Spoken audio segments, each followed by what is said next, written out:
Good morning students. आज हम chapter 12 Hindi chapter 12 अनुपम भेंट इसके बारे में पढ़ेंगे। चैप्टर 12 में क्या है? अनुपम भेंट। ठीक है,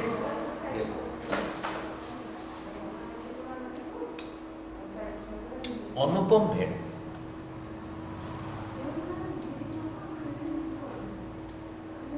देखो, बहुत पुरानी बात है। ये जो बात है बहुत पहले का बात है, पुरानी बात है। चारों ओर गौतम बुद्ध के ज्ञान की चर्चा थी। उस टाइम में, उस जमाने में गौतम बुद्ध की बात चल रहा था।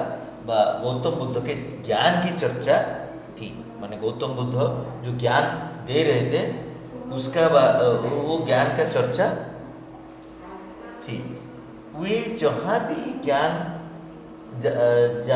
जाते थे उनके दर्शनों के लिए भारी भीड़ जमा हो जाती। वो गौतम बुद्ध जहाँ जाते थे उनका दर्शन के लिए, उनका बात सुनने के लिए बहुत भीड़ होता था। बहुत भीड़, भारी भीड़ जमा हो जाती, माने बहुत भीड़ हो जाती जहाँ भी गौतम बुद्ध जाते थे। ठीक है, किसी किसी स्थान पर वे कुछ दिन रुकते थे। कुछ कुछ जगह में भी वो कुछ दिन के लिए रुकते थे। जहाँ पे ज़्यादा आदमी है, सबको एक दिन में दर्शन नहीं दे पाएंगे या नहीं सुन पाएंगे, तो वो एक आध दिन रुकते थे। कुछ दिन वो जगह में ठहर जाते थे। वहाँ के लोगों को उपदेश देते। वो क्या करते थे? वहाँ के जहाँ पे वो कुछ दिन के लिए ठहर जाते थे वहाँ के लोगों को वो उपदेश देते। ठीक है, उसके बाद शिक्षा ग्रहण करते, उसके बाद भिक्षा ग्रहण करते। सॉरी, वो उपदेश देने के बाद उनसे वो भिक्षा ग्रहण करते। वो जो आनंद में जो देते थे उनको वो ग्रहण करते थे, भिक्षा ग्रहण करते।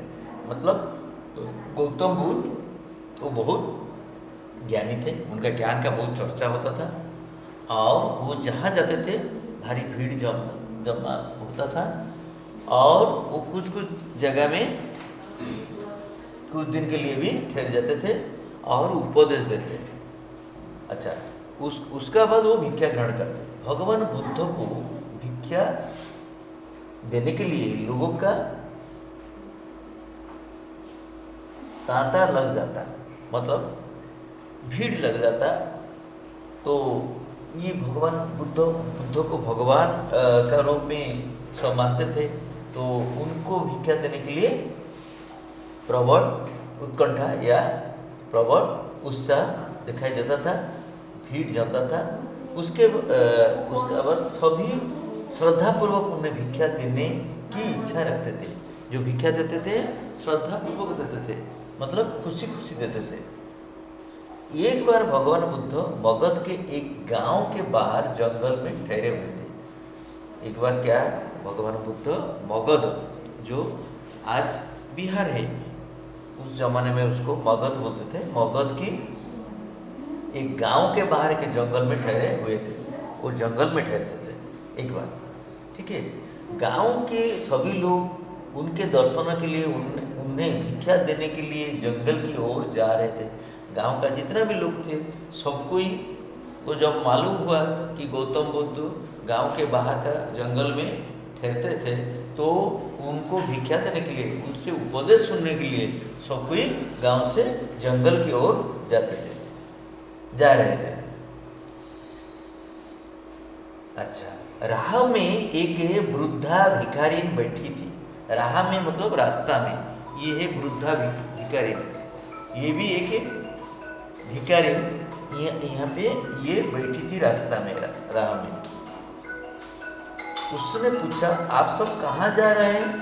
उसने पूछा, ये भिखारिन ये गांव लोग को देख के पूछा, आप सब कहाँ जा रहे हैं? एक व्यक्ति बोला, भैया जंगल में एक साधु आए हुए हैं। भैया जंगल में एक साधु आए हुए हैं। वो बोला, भैया जंगल में एक साधु आए हुए हैं। दूसरे ने कहा, कहते हैं जो उन्हें एक बार देख लेता है देखता ही रह जाता है। और दूसरा क्या बोला कि एक आदमी तो बोला मैं जंगल में एक साधु आए हुए हैं, ये जंगल में एक साधु आए हुए हैं। उनको एक आदमी ने बोला, मान लो ये आदमी उनको बोला मैं वो तो मैं, ये जब बोले ये भिखारिन, ये कौन थे? ये भिखारिन थे। तो ये भिखारिन ने पूछा, राह में बैठ के पूछा आप लोग कहाँ जा रहे हैं? तो ये बोले कि मैं जंगल में एक साधु आए हुए हैं। और दूसरे ने कहा, कहते हैं जो उनके एक बार देख लेता है वो देखता ही रह जाता है। ठीक है। लोगों की बात सुनकर वृद्धा के मन में भी साधु के दर्शन की इच्छा हुई।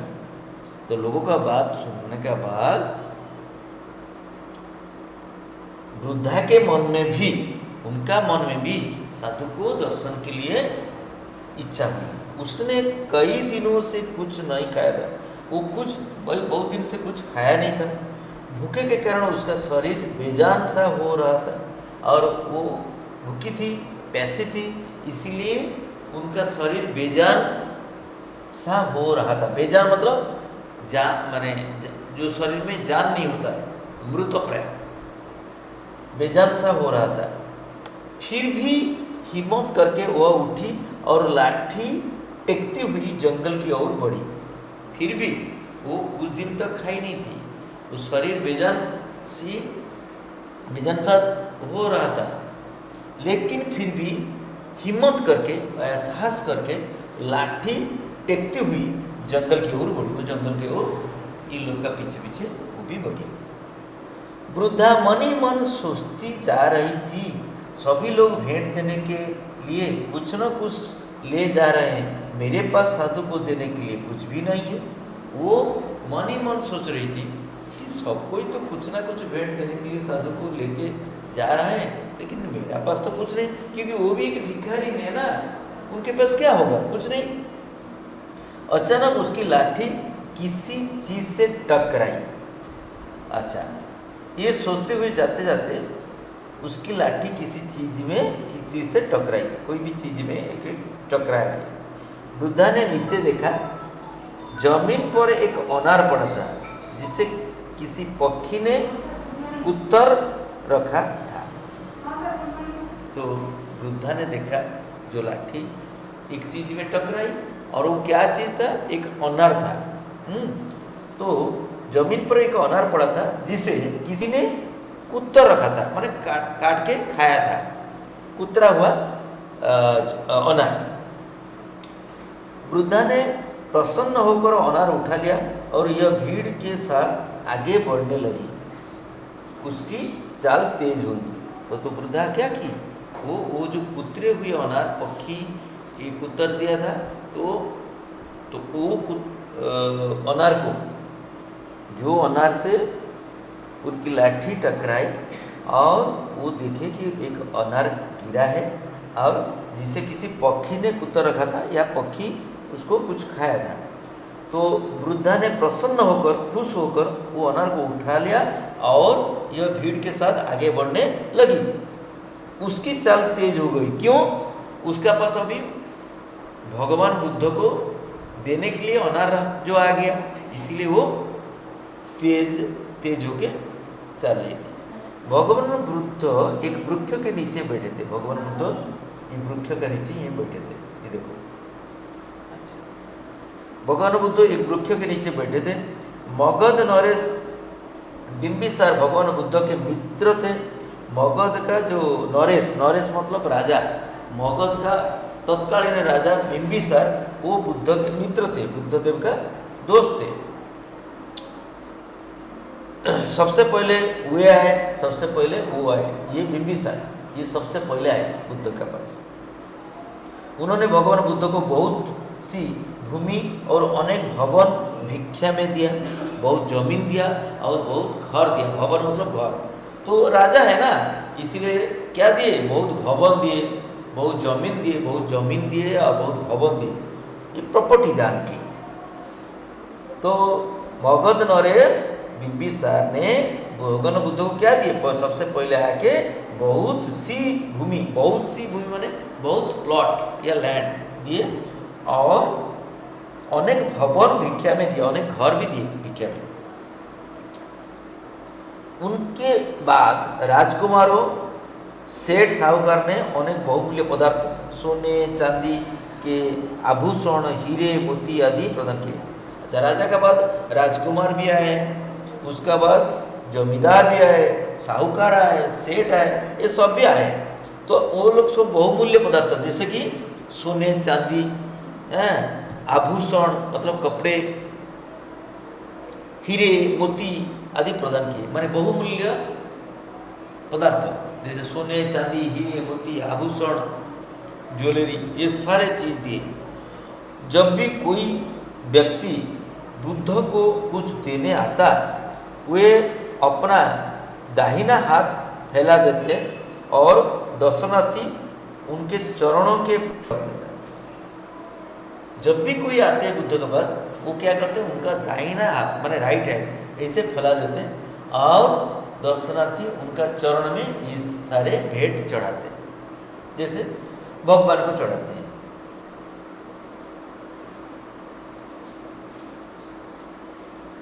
अच्छा, उनका फैला हुआ हाथ इस बात का प्रमाण था कि उन्होंने भेंट स्वीकार कर ली है।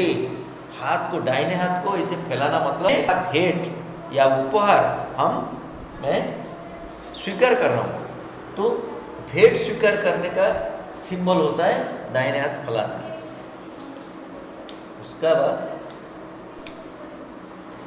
इसी बीच वृद्धा भिखारिन भगवान बुद्ध, अच्छा इसी बीच वृद्धा भिखारिन भगवान बुद्ध के सामने आ गई। अच्छा, अभी आने का भगवान बुद्ध का कैसे रूप है, क्या किए। इसी बीच वृद्धा भिखारिन भगवान बुद्ध के सामने आई, उसके हाथ में वो औद खाए अनार था। औद खाए जो पक्षी ने खाई थी, आधा कुतर दी थी तो कुतर डाली थी, इसीलिए वो औद खाए अनार था भिखारिन के पास। ठीक है, वो हाथ जोड़कर बोली, भगवान मैं बहुत निर्धन हूँ। बोले भगवान मैं बहुत गरीब हूँ, निर्धन हूँ, मेरे पास धन दौलत नहीं है, मेरे परिवार में कोई भी नहीं है, मेरा परिवार जो है वहाँ पे भी कोई भी नहीं है, मैं बहुत गरीब हूँ, मेरा परिवार में कोई नहीं है, मैं भीख मांगकर अपना पेट भरती हूँ, मैं भीख मांगकर अपना पेट भरती हूँ, माने मेरा गुजारा भीख मांगने से ही होता है। मेरे पास इस अनार के अलावा आपको देने के लिए और कुछ नहीं है। ये जो अनार ऐसे अधखाए अनार, अधखाए अनार का अलावा मेरे पास आपको देने के लिए कुछ भी नहीं है। मैं इससे आपको चरणों में भेंट करना चाहती हूँ। ये अधखाए अनार को आपका चरणों में मैं भेंट करना चाहती हूँ, क्या आप इसे ग्रहण करने की कृपा करेंगे। ये प्रश्न पूछती है भिखारिन ने। भाई मैं बहुत गरीब हूँ और मेरा परिवार में कोई नहीं, भीख मांग के मैं गुजारा करती हूँ और मेरा पास यही है कि अधखाए अनार है, इससे अलावा मेरे पास कुछ नहीं है, क्या आप इसको ग्रहण करेंगे। वृद्धा सोचना जांचना भरी दृष्टि में से बुद्ध की ओर देखने लगी। तो बुद्ध की ओर देने का भावना में वृद्धा वो दृष्टि में देखने लगी। कैसे देखने लगी, कुछ देने का जो भंगी है, भाव है, वो भाव में वो देखने लगी। ठीक है, अचानक भगवान बुद्ध अपने आसन से उठकर खड़े हो गए। बुद्ध क्या किए, ये सारे बात सुनने के बाद उनका आसन से उठकर खड़े हो गए। उन्होंने वह अधखाया अनार लेने के लिए अपने दोनों हाथों फैला दिए। ये जो अधखाया अनार है, इसको लेने के लिए अपना दोनों हाथ भी फैला दिए। वो खड़ा खाली नहीं हुए, दोनों हाथ में फैलाए वो अधखाया अनार लेने के लिए। अच्छा, इस दृश्य को देखकर वहां उपस्थित राजा, राजकुमार, सेठ, साहूकारों सभी चकित हो गए। अच्छा, ये तो अद्भुत दृश्य है। ये दृश्य देखकर के सब कोई ताज्जुब हो गए। भला अपने मन ही मन में सोचते होंगे कि हम लोग इतना बहुमूल्य पदार्थ भेंट किए, लेकिन भगवान बुद्ध खाली दाहिना हाथ खाली फैलाए थे, उठे नहीं थे। ये जो वृद्धा का अधखाया अनार देने के बाद तो उठ गए, दोनों हाथ फैलाए। ये क्या अचंभित बात। तो थोड़ी देर बाद मगध नरेश बिंबिसार बोले, भगवान, जब हम लोगों ने आपको अपनी भेंट दी तो आप चुप बैठे रहे, परंतु इस वृद्धा के औदखाए अनार को लेने के लिए तो आप अपना आसन छोड़कर ही खड़े हो गए। इस अनार में ऐसे क्या है? तो मगध नरेश बिंबिसार बोले कि हे भगवान, उनका वो दोस्त है, फिर भी अभी वो ज्ञान बांटते थे, उपदेश देते थे, इसीलिए वो सन्यासी के माफिक चलते थे, रहते थे। इसीलिए दोस्त होने का बावजूद भी वो उनको बोले कि भगवान, जब हम लोगों ने आपको अपना भेंट दी तो आप तो चुप बैठे थे, खाली अपना डायना हाथ फैला के स्वीकार किए, और तो खाली चुप बैठ के डायना हाथ फैलाए और तो कुछ नहीं नहीं किए। लेकिन जब ये परंतु इस वृद्धा के औदखाए अनार को लेने के लिए तो आप अपना आसन छोड़कर ही खड़े हो गए। ये जो वृद्धा, ये जो अनार है, औदखाए अनार, आधा खाया हुआ है, तो ये झूठा अनार को लेने के लिए आप तो अपना आसन से खड़ा हो गए। इसका रहस्य क्या है? ऐसे क्या है इस अनार में? ऐसे क्या है ये अनार में? ऐसे क्या है जिसका चलते आप अपना आसन से उठ गए और दोनों हाथ फैला रहे? राजा की बात सुनकर बुद्ध मुस्कुराए। भगवान बुद्ध मुस्कुराए, वो स्मितहास्य प्रदान किए और बोले, आप सबने मुझे भेंट में अमूल्य वस्तुएं अवश्य दी, बहुमूल्य वस्तुएं दी, ये इसमें कोई दो राय नहीं। ये अवश्य आप सबने, राजन, और आप और आपका जो भी है, कुमार हो, साहूकार हो, सेठ हो, सबको बहुमूल्य वस्तुएं दिए, परंतु वह सब आपकी संभाग था, ये सब संपत्ति का भाग था, आपका संपत्ति से आप दिए। इस वृद्धा ने कई दिनों से कुछ नहीं खाया है, इस वृद्धा ने कई दिनों से कुछ नहीं खाया है, ठीक है। फिर भी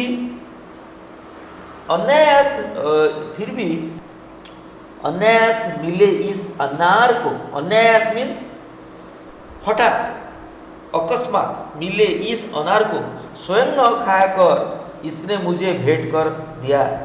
वो तो बहुत दिन तक कुछ नहीं खाई थी, भूखा प्यासा थी, उसको जब अनार मिली तो वो तो खा सकती थी क्योंकि वो भूखी थी, लेकिन वो नहीं खा करके वो आके इस अनार को स्वयं न खा करो इसने मुझे भेंट कर दिया, अर्थात अपना सर्वस्व दान कर दिया।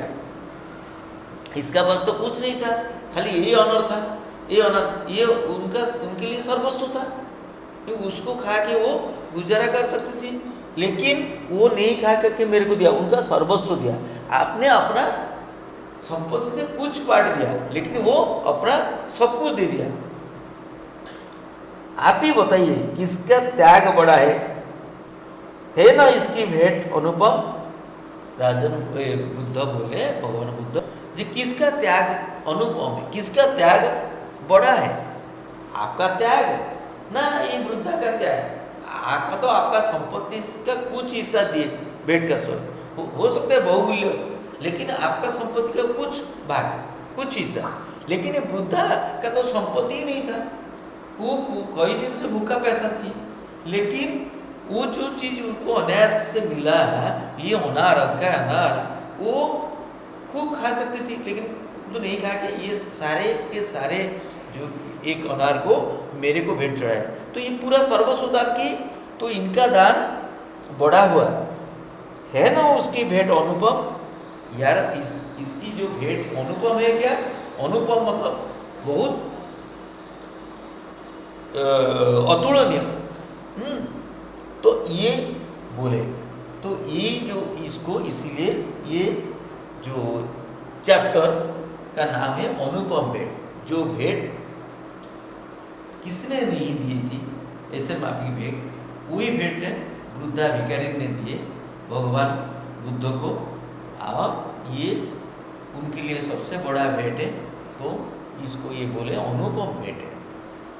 इसका तुलना कोई हीरे जवाहरात, सोने चांदी या जमीन या भवन या कोई आभूषण से भी बड़ा है, क्योंकि वृद्धा भिखारी का सर्वस्व यही थी।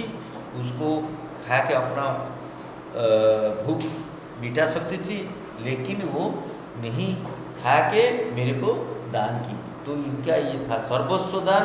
तो ये अनुपम दान, ये भेंट अनुपम भेंट, इसीलिए वो खड़ा होकर उनको ये भेंट आनंद से स्वीकार की। ठीक है, तो बच्चे ये रहा चैप्टर 12 अनुपम भेंट। इसको बार बार पढ़ना है और कॉपी में इसका क्वेश्चन आंसर करना है। Thank you.